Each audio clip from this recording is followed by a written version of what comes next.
Basahi kedua telapak tangan, kemudian ambil sabun dan ratakan pada kedua telapak tangan. Lalu usap dan gosok kedua punggung tangan secara bergantian. Gosok juga sela-sela jari hingga bersih. Dan bersihkan ujung jari secara bergantian dengan posisi mengunci. Lalu gosok dan putar kedua ibu jari secara bergantian.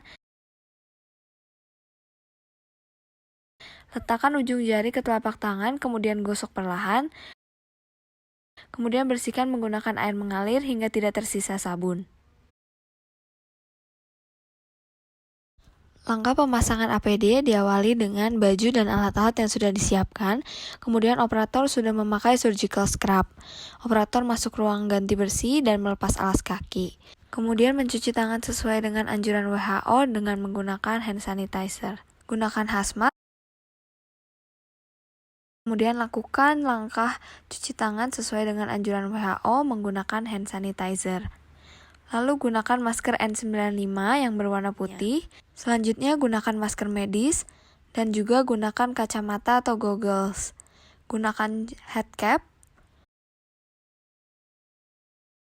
Tutup kepala dengan tudung dari hazmat. Lalu pakai face shield. Cuci tangan kembali menggunakan 6 langkah sesuai anjuran WHO dengan hand sanitizer. Selanjutnya pakai handscoon sesuai dengan langkah WHO. Jika sudah, kenakan shoe cover.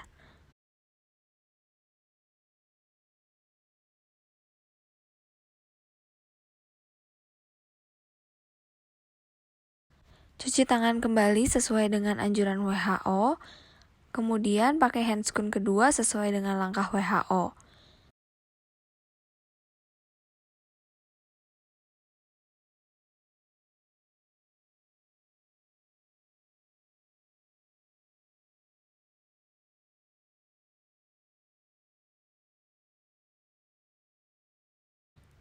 Lalu siap masuk ke ruang tindakan. Selamat pagi Bu, dengan Ibu Alea. Betul dong. Silakan duduk. Sebelumnya perkenalkan, nama saya Beatrice, dokter gigi muda yang bertugas hari ini. Izin untuk konfirmasi data terlebih dahulu ya Bu. Apakah betul dengan Ibu Alea Kitkat usia 45 tahun? Betul dong. Oh iya. Bagaimana kabarnya Ibu? Kondisi saya sudah jauh lebih membaik dok setelah minum obat yang dokter resepkan. Oh, syukurlah. Kemudian ini dok, kemarin saya sudah ke dokter spesialis penyakit dalam dan ini hasil rujukannya dok. Oh iya, sebentar ya Bu, saya baca dulu. Baik Ibu, dari dokter spesialis penyakit dalamnya mengatakan tekanan darah Ibu sudah normal, kemudian sudah bisa dilakukan untuk tindakannya ya Bu. Sebelumnya kita lakukan pemeriksaan fisik terlebih dahulu ya Bu. Saya izin untuk periksa suhu terlebih dahulu.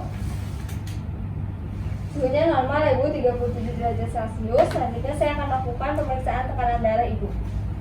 Baik Ibu, jadi untuk pemeriksaan tekanan darahnya sudah normal ya Ibu, 130/85. Selanjutnya saya akan lanjutkan ke pemeriksaan pernafasan dan juga denyut nadinya ya Bu. Boleh dipinjam tangannya. Baik Ibu, untuk pernafasannya normal 15 kali per menit dan juga denyut nadinya normal ya Ibu, 60 kali per menit. Terus selanjutnya saya akan lanjutkan dengan pemeriksaan rongga mulut. Boleh pindah dulu ke kursi giginya ya Bu. Makasih dok.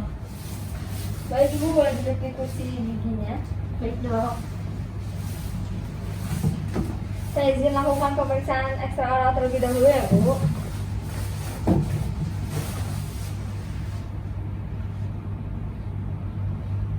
Baik Ibu, untuk kelenjar limfanya sudah tidak membesar seperti sebelumnya ya Bu. Selanjutnya saya lanjutkan ke pemeriksaan intraoral. Boleh dibuka terlebih dahulu maskernya, kemudian nanti setelah pemeriksaan boleh dipakai kembali ya. Baik dok. Baik Bu, untuk selanjutnya saya akan melakukan pemeriksaan intraoral. Boleh dibuka mulutnya, bisa rileks aja ya Bu. Baik dok. Baik Ibu, untuk pemeriksaan intraoral sudah selesai. Boleh digunakan kembali maskernya. Kemudian pindah ke kursi untuk saya jelaskan ya Bu. Baik dok. Baik Ibu, dari hasil pemeriksaan yang saya lakukan tadi, untuk bagian kelenjar limfanya sudah mengecil ya Bu, berkurang daripada sebelumnya. Kemudian untuk hasil pemeriksaan rongga mulutnya, kemudian ditambah dengan pemeriksaan ronsennya, Sudah didapati bahwa gigi bawah kanan belakang ibu berlubang besar hingga mahkotanya rusak ya Bu. Kemudian dalam pemeriksaan ronsennya juga didapati bahwa ada rongga berisi pus yang disebut abses. Nah, itu yang menyebabkan bengkak dan juga sakit ya Bu. Lalu bagaimana ya dok? Ya Bu, jadi untuk rencana perawatannya akan dilakukan pencabutan gigi pada geraham bawah kanan ibu ya Bu. Namun sebelumnya ada surat yang perlu ditandatangani oleh ibu. Surat itu disebut inform consent seperti ini Bu, yang berisi jenis tindakannya, mencakup tata cara, tujuan, manfaat, resiko, komplikasi, prognosis, serta alternatif yang dapat ibu dapatkan. Nah, untuk itu apabila ibu setuju, ibu dapat menandatangani form ini. Oh gitu ya dok. Nah, sebelumnya ibu saya izin untuk menjelaskan terlebih dahulu untuk jenis tindakan yang akan dilakukan ada tindakan pencabutan gigi atau disebut dengan ekstraksi gigi ya Bu. Untuk ekstraksi gigi ini sendiri adalah proses pengeluaran gigi dari soketnya ya Bu. Jadi untuk tata caranya awalnya saya akan melakukan anestesi terlebih dahulu agar ibu tidak merasakan sakit, lalu akan dilanjutkan dengan proses pencabutan giginya ya Bu. Untuk resiko dari pencabutan ini adalah mungkin ibu akan merasakan rasa tidak nyaman ketika dilakukan anestesi. Kemudian pada beberapa pasien juga merasakan kebalan yang terus menerus ya ibu. Akan tetapi dengan teknik yang baik tidak akan kenapa-napa ibu. Jadi aman ya dok? Iya aman. Dari penjelasan saya, apakah ada yang ingin ditanyakan lagi bu? Sudah cukup dok, saya setuju untuk dilakukan prosedurnya. Iya, boleh ditandatangani ya bu di sebelah sini. Baik dok. Ya dok. Baik, terima kasih ibu. Kita bisa lanjutkan ke perawatannya ya bu. Dok. Baik ibu, kita bisa mulai untuk perawatannya ibu. Ibu sudah menggunakan alat pelindung dirinya ya bu. Boleh dipasang terlebih dahulu selebarnya.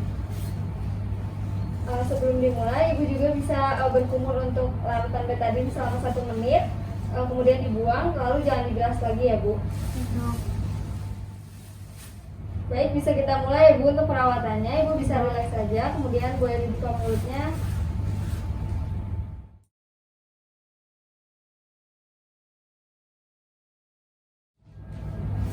Baik ibu, untuk prosedur perawatannya sudah selesai ya bu.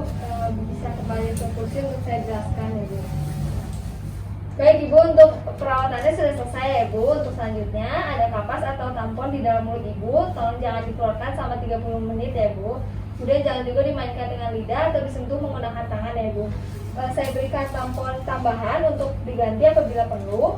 Kemudian untuk menyikat gigi dan juga berkumur jangan terlalu keras karena masih ada luka terbuka ya ibu. Baik ibu, untuk lukanya akan menutup dalam 2 hingga 5 hari tergantung kondisi pasien masing-masing ya bu. Kemudian saya resepkan juga obat anti nyeri untuk mengurangi rasa nyerinya dan juga antibiotik untuk mencegah terjadinya infeksi ya ibu. Kemudian untuk obat anti nyerinya ini bisa diminum apabila sakit saja. Namun untuk antibiotiknya diminum teratur hingga habis ya ibu. Untuk obatnya bisa ditebus di apotek ya bu. Ini untuk konsepnya. Apakah ada lagi yang ingin ditanyakan atau belum dimengerti bu? Sudah dok, cukup. Terima kasih banyak ya dok. Baik, terima kasih bu. Semoga lekas sembuh. Operator masuk ruang ganti kotor dan semprotkan cairan desinfeksi. Lepas handscoon kedua, kemudian buang pada tempat sampah khusus alat medis. Kemudian cuci tangan sesuai anjuran WHO. Lepas face shield, kemudian desinfeksi face shield. Cuci tangan kembali sesuai anjuran WHO dengan menggunakan hand sanitizer. Lepas shoe cover, kemudian letakkan pada keranjang. Cuci tangan kembali sesuai anjuran WHO dengan menggunakan hand sanitizer. Lalu lepaskan hazmat dengan hanya menyentuh bagian dalam baju.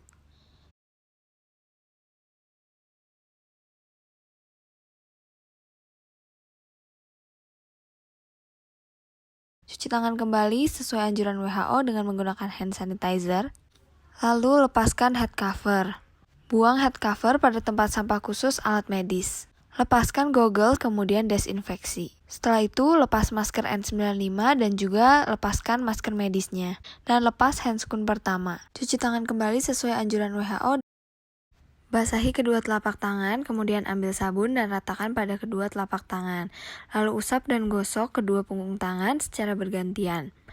Gosok juga sela-sela jari hingga bersih, dan bersihkan ujung jari secara bergantian dengan posisi mengunci. Lalu gosok dan putar kedua ibu jari secara bergantian. Letakkan ujung jari ke telapak tangan, kemudian gosok perlahan. Kemudian bersihkan menggunakan air mengalir hingga tidak tersisa sabun.